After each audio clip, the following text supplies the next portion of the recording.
سلامونه ستړي مشه وخت مو په خیر پام وکړئ د پښتو نیوز یوټیوب چینل څخه د نن ورځې تازه او مهمو خبرونو ته. د افغانستان د بهرنیو چارو وزارت وایي چې د پاکستان ادعاوې بې بنسټه دي او په افغانستان کې داعش ډله نشته.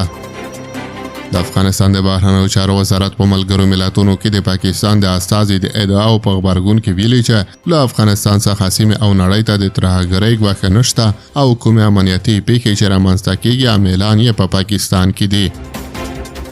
د دوشنبه په ورځ په ملګرو ملتونو کې د پاکستان استازي منیر اکرم وویل چې افغانستان د داعش خراسان څنګه د ګمارنو اصلي مرکز دی او موږ هغه ادعاوې ردوو چې ویل کېږي په پاکستان کې دغه ډول استخدام ترسره کیږي.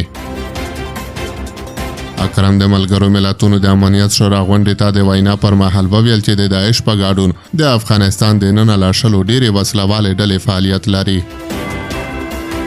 خو د نوموړي ادعاو ته په غبرګون کې پرون سه شنبه د سلواغې درویشتمه د اسلامي امارت د بهرنیو چارو وزارت ویلي نړیوالې ټولنې ته ډاډ ورکوي چې د دوی له واک څخه وروسته په افغانستان کې داعش او نورې وسلوالې ډلې ځپل شوي دي.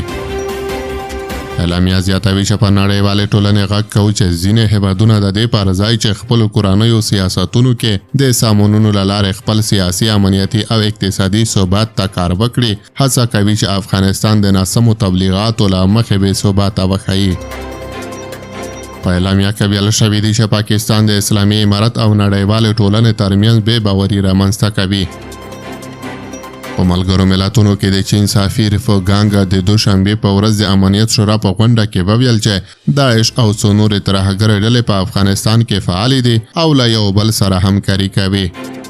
نوموړي ټینګار وکړ چې دغه ډلې د سیمې او نړۍ امنیت ته ګواښ بلل کېدای شي.